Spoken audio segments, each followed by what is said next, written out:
I'm just thinking on this Mother's Day of so many things about our kids when they're little, and I don't know, I'm just being a little bit pensive, I guess, and just reassessing all the things and having memories about when they were younger. You know, my yaks are all grown, ranging from 17 to 27. Of course, the 17-year-old is not grown, but you know what I mean. They're all in the big side of things and not little like they used to be all around us. And it's funny because when they were little, I used to think, gosh, this is a lot of work. Wow, it'll be so different when they're bigger. And as you're going through that, you're thinking, oh, I can't wait till they walk. I can't wait till they talk. I can't wait till they can go to the playground by themselves. I can't wait until they can drive by themselves. I can't wait. And you're thinking all those. And I really was encouraged early on by a very wise woman to really not rush it and to pay close attention to all the moments that are happening with our kids. So when they're little, we're just enjoying the moment and squeezing everything out of it. And even now, my memories are so vivid of some of those times when they were little because of that, because I took that advice and I purposely reveled in the moments, the drama. I reveled in the laughter and the busyness and the exhaustion and all of it. So I could really hold it close and feel it in my heart. And I know that all of us have our moments when we just don't want to remember any of that stuff. But you know, I have to say, you do sometimes question, like, could I have done that better? Or what if I had done that differently? And you know what? You can do that forever. There's never going to be a time when you can't look at something as a mom and go, wow, I should have, could have, would have, or if only. That is not helpful. What is helpful is to learn from it. Yeah, I can look back and say, wow, you know, when I see my kids on Mother's Day, today is Mother's Day, and I see some character trait, or some kid is cutting up, or he's got a bad attitude, or he's just amazing, or she's so bright and vibrant. All of those different things I see, I can connect some of them to myself because I can see some of my qualities in them, my character or my personality traits, things like that. But also they take what they get from us and they move on with that. They move forward. They make it their own. And there's so much to say for that. I definitely see some things in my kids, like the sarcasm. I know they got that from me. And I thought I was just being sarcastic, no big deal. But sometimes when I hear it come out of them and I think, ew, is that how I sounded when I was sarcastic? Yeah, it is. Our kids are mirrors. They help us see ourselves better so that we can grow.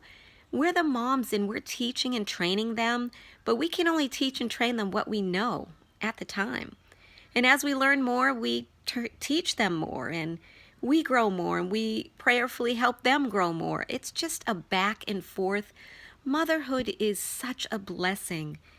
It is a lot of responsibility, and it can be a heavy burden at times. I mean, there are times it brings tears to my eyes even now.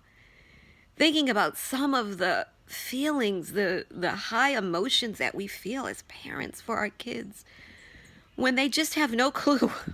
They really don't. And for those moms who maybe don't have happy feelings, maybe you had a really rough time with any one of your children and they broke your heart or something happened to them or something negative. And I just want to encourage you that you did what you could. Forgive yourself if you need to and grow. You are a person first, then a mom.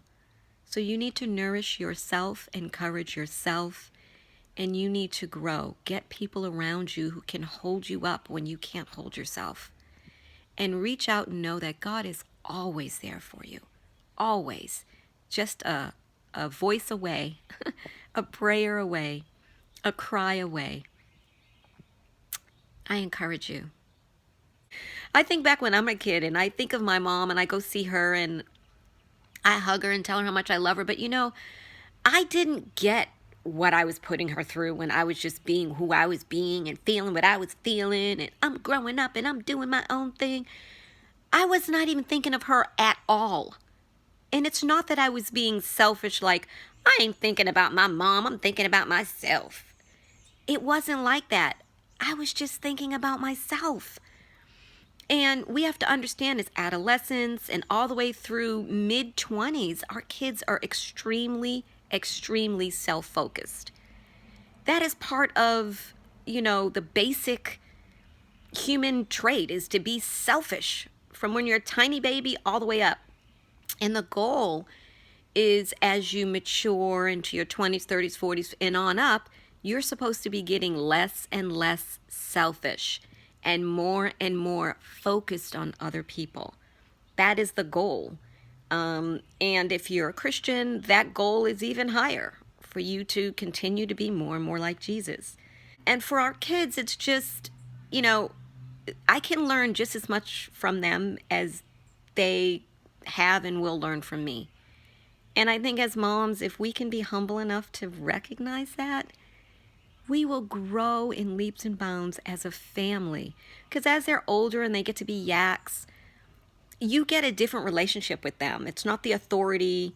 It's more like influence on each other and how we influence each other in teaching and training and sharing the things we're learning and growing together. It's really quite amazing.